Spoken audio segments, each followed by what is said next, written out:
मुंबई शहर की मार्केट में एक फेमस बड़ा पाव वाली ठेला लगाती थी। नाम था चंदा। चंदा बड़ा पाव तो बहुत ही स्वादिष्ट बनाती थी, लाजवाब स्वाद से भरपूर बड़ा पाव। पर वो बहुत ही बदतमीज स्वभाव की थी। ये बड़ा पाव तो आधा है, इसका आधा हिस्सा का है। पैसे तो मैंने पूरे बड़े पाव के दिए ना। अरे इसमें मेरी क्या गलती है? पैकिंग में ही आधा निकला है। देखो सारे ऐसे ही निकले हैं। ये कटिंग कैसी है मुझे नहीं पता। वैसे भी अब पैसे दे दिए, पैसे वापस नहीं दूंगी। अरे अजीब बेईमानी है, पैसे पूरे बड़ा पाव के लेती हो और पाव आधा लगा दिया। बेईमान किसको बोला? अरे इतना चिल्लाकर लड़ क्यों रही हो? आज के बाद तुम्हारे ठेले पर बड़ा पाव खाने आना ही नहीं है। तुम्हें अपने ग्राहकों से बोलने की तमीज नहीं है। हाँ, तुम्हारे नाने से चंदा का ठेला बंद नहीं हो जाएगा। मेरे ठेले पर ग्राहकों की भीड़ रहती है और हमेशा लगी रहेगी। दीदी मेरा बड़ा पाव बहुत देर से मांग रहा हूँ। दे रही हूँ, ये ले। दीदी इसमें चटनी नहीं है। चटनी खत्म हो गई। नहीं है। पैसे तो पूरे बड़ा पाव के लिए और चटनी नहीं दे रहे हो, ऐसे थोड़ी होता है। ला मेरा बड़ा पाव वापस कर। ये ले तेरे पैसे, जा यहाँ से। चंदा के परिवार में उसकी बूढ़ी माँ के सिवा कोई नहीं था। चंदा जब शाम को अपना ठेला वापस घर ले जाने लगती तो उसकी माँ उसकी मदद के लिए आ जाया करती थी, क्योंकि चंदा का घर बाजार से थोड़ी दूरी पर ही था। चंदा क्यों तू इतना गुस्सा करती है? ऐसे ग्राहकों से उल्टे मुंह बात करना अच्छी बात नहीं। तुझे पता है ग्राहक तो भगवान का रूप होते हैं। ऐसे ग्राहकों से अकड़ में बात करेगी तो तेरे काम पर भी बुरा असर पड़ेगा। मेरी बात को समझ चंदा। ग्राहकों से प्रेम पूर्वक बात किया कर। ग्राहकों को अपना बनाकर चलना पड़ता है ताकि ग्राहक बंधे रहे, तो हमारा काम भी अच्छा चलता रहे। माँ, ये सब बातें ना सिर्फ बोलने में अच्छी लगती हैं। काम करने के लिए ऐसा ही बर्ताव करना पड़ता है। तुम नहीं समझोगी, तुम्हारी उम्र हो गई है। मुझे पैसे कमाने हैं तो मुझे ग्राहकों से ऐसी बात करनी पड़ेगी। और फिर मेरे बड़ा पाव में तो कोई कमी नहीं है ना। मैं तो बढ़िया बड़ा पाव बनाती हूँ। क्या ये बात कम है? चलो सामान बन गया, अब घर चलते हैं। चंदा अपनी माँ की बात को कभी भी गहराई से नहीं लेती थी। वो अपनी माँ की बात को एक कान से सुनती और दूसरे से निकाल देती। उसने अपने व्यवहार में जरा सा भी बदलाव नहीं किया।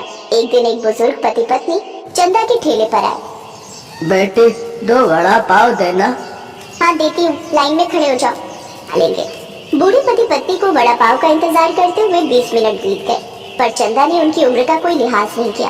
वो आगे खड़े ग्राहकों को बड़ा पाव बनाकर देती रही। बूढ़ा आदमी एक बार फिर चंदा के पास आया, पर चंदा ने फिर उसे थोड़ी देर रुकने के लिए कहा।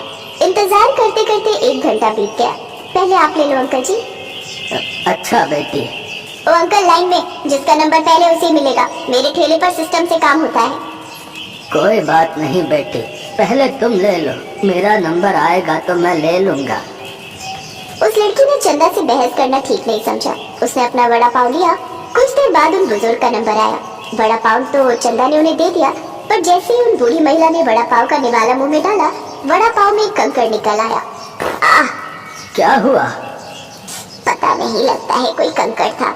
क्यों झूठ बोल रही हो अम्मा? मेरे बड़ा पाव में कभी कंकड़ नहीं हो सकता। मैं बहुत सफाई से बनाती हूँ। यहाँ खड़े होकर मेरे बाद सामान की बदनामी मत करो। तुम्हारी बातें सुनकर मेरे ग्राहक यहाँ से भाग जाएंगे। बेटी, मैंने तो तुम्हें कुछ कहा ही नहीं।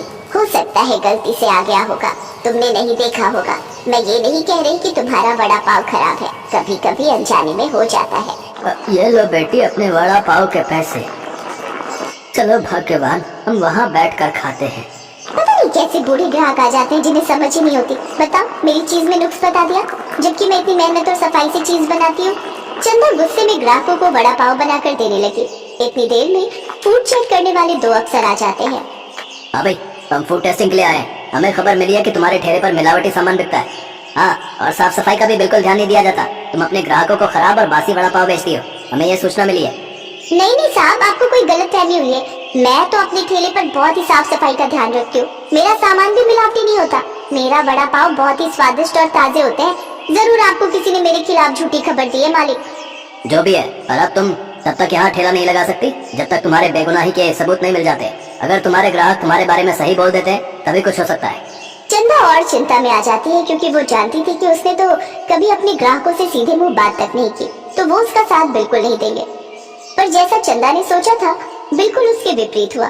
सारे ग्राहक चंदा के सपोर्ट में आ गए, जिनमें से वो बूढ़े दंपति भी शामिल थे। अब साहब, जब हम इस उम्र में चंदा के ठेले से बड़ा पाव खा रहे हैं तो आप समझ सकते हैं कि चंदा के ठेले का बड़ा पाव कितना साफ सुथरा और स्वास्थ्य से भरपूर होगा। बिल्कुल तेल ऐसा कि मात्र भी मिलावट नहीं, मसाले खुशबू से भरे हुए। बड़ा पाव बहुत ही स्वादिष्ट। हाँ अंकल जी, आपको जरूर कोई गलतफहमी हुई है। चंदा दीदी तो बहुत ही टेस्टी बड़ा पाव बनाती है। मैं तो अक्सर ही दीदी के ठेले पर आता रहता हूँ। हमें और कुछ नहीं पूछना। जब सभी ग्राहक इतने विश्वास के साथ कह रहे हैं तो जरूर किसी ने हमें झूठी खबर दी होगी। माफ कीजिएगा चंदा जी, आप आराम से अपना ठेला चलाइए, हम चलते हैं। फूड विभाग के वो दोनों अफसर वहाँ से चले जाते हैं। चंदा की आंखों में आंसू थे। तभी चंदा की माँ भी आ जाती है। आपका बहुत बहुत धन्यवाद अंकल जी, आंटी जी, भैया जी, आप सबने मेरी आज बहुत मदद की है। मेरा काम बंद होने से बचा लिया। खुश रहो बेटी, खूब मेहनत से अपना काम करो। अच्छा, हम भी चलते हैं। अंकल जी, ये थोड़े से वड़ा पाव पैक करके दे रही हूँ। मेरी तरफ से घर में सबको खिलाना। आज मेरे लिए बहुत खुशी का दिन है। आज मैं सबको वड़ा पाव मुफ्त में खिलाऊंगी। देखा चंदा, मैंने कहा था ना, ग्राहक भगवान का रूप होते हैं। देखो, आज मुसीबत के समय तुम्हारे ये ग्राहक ही काम आए। इसलिए हमेशा अपने ग्राहकों से प्रेम पूर्वक बात करना, कभी भी गुस्से में मत बोलना। हाँ माँ, अब मैं कभी भी अपने बर्ताव गुस्से वाला नहीं रखूंगी। मैं वादा करती हूँ, मैं अपने आप को बिल्कुल बदल दूंगी। उस दिन के बाद चंदा ने अपने व्यवहार को बदल दिया और वो अपने ग्राहकों के साथ अच्छे से पेश आने लगी। चंदा में आए इस बदलाव के कारण उसके ठेले पर बिक्री और बढ़ गई। अरे भाई, कैसे दिए गोलगप्पे? 50 रुपए की प्लेट है। और एक प्लेट पे कितने गोलगप्पे? 6 गोलगप्पे होंगे। और कितने? अरे बाप रे बाप, 50 के 6 गोलगप्पे, इतने महंगे। तभी सोचो तुम्हारी दुकान में भीड़ क्यों नहीं है।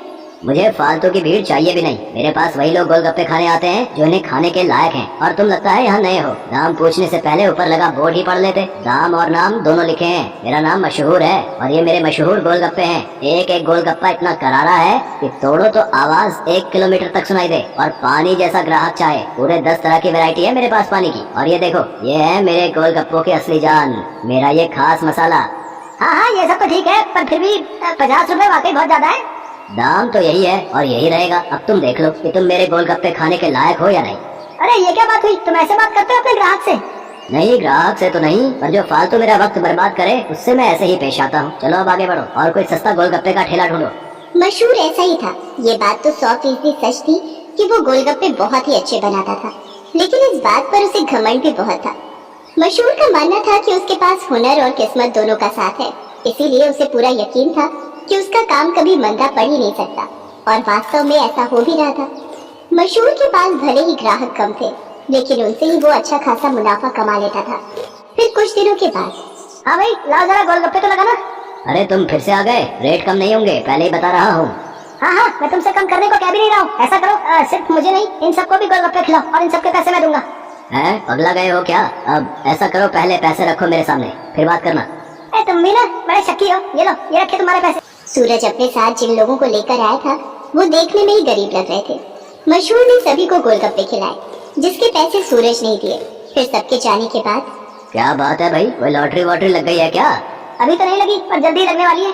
क्या मतलब? तुम्हें कैसे पता कि लॉटरी लगने वाली है तुम्हारी? क्योंकि निरंजन बाबा ने मुझसे ऐसा कहा है। वो बहुत ही बड़े सिद्ध बाबा है। उन्होंने मुझसे कहा है कि मैं जितने लोगों का पेट भरूंगा, वो भी बिना उनसे कुछ लिए, मेरी लॉटरी लगने के उतने ही चांसेस बढ़ जाएंगे। तुम भी निरे उल्लू हो भाई, हैं? बाबा जी ने तुम्हें गरीबों को खाना खिलाकर कुछ भला काम करने को कहा होगा। जितने पैसे तुमने मेरे गोलगप्पे खिलाने में खर्च किए, उतने में तो तुम पूरा भंडारा कर सकते थे।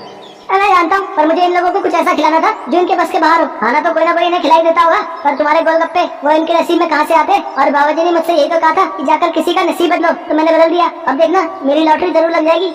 मशहूर और सूरज बात कर ही रहे थे कि तभी सूरज का फोन बजने लगा। हेलो, हाँ भाई, क्या क्या तू सच बोल रहा है? सच में? वाह भाई, मजा आ गया भाई, मजा आ गया। तो मैं नहीं आ रहा, कोई आ रहा है। अरे अरे, क्या हो गया? कहाँ भागे जा रहे हो? मेरी लॉटरी लग गई भाई, वो भी पूरे 10 लाख की। शुक्रिया भाई, शुक्रिया, बहुत शुक्रिया यार। सच में तुम्हारे गोलगप्पों की वजह से ये सब हो पाया। अच्छा, अब मैं चलता हूँ, मैं फिर आऊंगा और अगली बार और ज्यादा लोगों को लेकर आऊंगा। तुम तैयार है ना? इतना कहकर सूरज वहाँ से चला गया, लेकिन मशहूर को सोचने पर मजबूर कर दिया। मेरे गोलगप्पे ऐसा भी कर सकते हैं, मुझे तो पता ही नहीं था। अगर मुफ्त में मेरे गोलगप्पे खिलाकर इस लड़के की किस्मत खुल सकती है, तो फिर मेरी क्यों नहीं? हाँ, अब से मैं भी लोगों के नसीब बदलूंगा। अब वो नहीं, बल्कि मैं खुद अपने गोलगप्पे लोगों को फ्री में खिलाऊंगा। अगले दिन मशहूर ने सबसे पहले अपने लिए एक लॉटरी का टिकट खरीदा और फिर उसके हाव भाव बिल्कुल ही बदल गए। साथ ही उसकी दुकान का बोर्ड भी अब गोलगप्पों की कीमत की जगह पर लिखा था बिल्कुल फ्री। मतलब वो सच में अब लोगों को मुफ्त में गोलगप्पे खिला रहा था। साहब, कभी सपने में भी नहीं सोचा था कि आपकी दुकान में खड़े होकर गोलगप्पे खा सकूंगा। भगवान आपका भला करे, आपकी खूब तरक्की हो, आप जो चाहो वो सब आपको मिले। मैं भगवान से यही प्रार्थना करूंगा। मशहूर को पहली बार किसी ने ऐसा कुछ कहा था। मशहूर को बहुत अच्छा लगा। लेकिन अब भी मशहूर के दिमाग में उसका खुद का फायदा पहले था। उस दिन अपने बनाए हुए सारे गोलगप्पे मुफ्त में खिलाने के बाद वो फौरन लॉटरी ऑफिस पहुंचा। मशहूर चंद, हाँ मुबारक हो, आपको इनाम मिला है पूरे 10,000 का। क्या सिर्फ 10,000? और पहला इनाम तो 10 लाख का था। हाँ तो वो पहला इनाम भी तो है। आपकी किस्मत इतनी भी अच्छी नहीं है, शुक्र मनाइए कि 10,000 तो मिले। मशहूर इनाम के 10,000 लेकर अपने घर वापस आ गया। वो उदास था और नाराज भी। क्या हुआ जी, लॉटरी लगी क्या? लगी भी और नहीं भी, ये देखो 10,000 मिले हैं। अरे वाह, तो फिर आप उदास क्यों? आपको तो खुश होना चाहिए ना। अरे पर 10,000 से क्या होता है, इतने में तो 4-5 दिनों में अपनी दुकान से ही कमा लेता हूँ। उस लड़के को तो पहला इनाम मिला था, वो भी पूरे 10 लाख का, और उसने तो इतने कम गोलगप्पे खिलाए थे। मैंने तो अपने सारे गोलगप्पे मुफ्त में खिला दिए, फिर भी मुझे क्या मिला और उसे क्या मिला? ओफो, ये सब क्यों सोच रहे हो आप? आपने जितने भी गोलगप्पे मुफ्त में खिलाए उनकी लागत तो निकल गई ना, बोलो। हाँ, उससे तो ज्यादा ही हैं ये पैसे। तो फिर आपको नुकसान थोड़ी ही हुआ है जो ऐसे मुंह लटका कर बैठे हो। 4-5 दिनों में जितना कमा पाते वो एक ही दिन में मिल गया, ये कम है क्या? मशहूर को अपनी पत्नी मोहिनी की बात ठीक लगी और उसने अपना इरादा और पक्का कर लिया। उसने आगे भी लोगों को फ्री गोलगप्पे खिलाना जारी रखा और हर रोज लॉटरी का टिकट खरीदना भी, कभी कम तो कभी ज्यादा, लेकिन हर रोज मशहूर का कुछ न कुछ इनाम जरूर निकलता था, जिससे मशहूर का हौसला और भी मजबूत होने लगा। इसके साथ ही मशहूर को अब ये सब करने में बहुत खुशी भी मिल रही थी। हर रोज लोगों के मुस्कुराते चेहरे उसकी दुकान से लौटते थे। उसके गोलगप्पे ना जाने कितने मायूस चेहरों की मुस्कान बन रहे थे। फिर एक दिन, अरे मशहूर भाई, ये क्या है? ये कमाल कब से हो गया?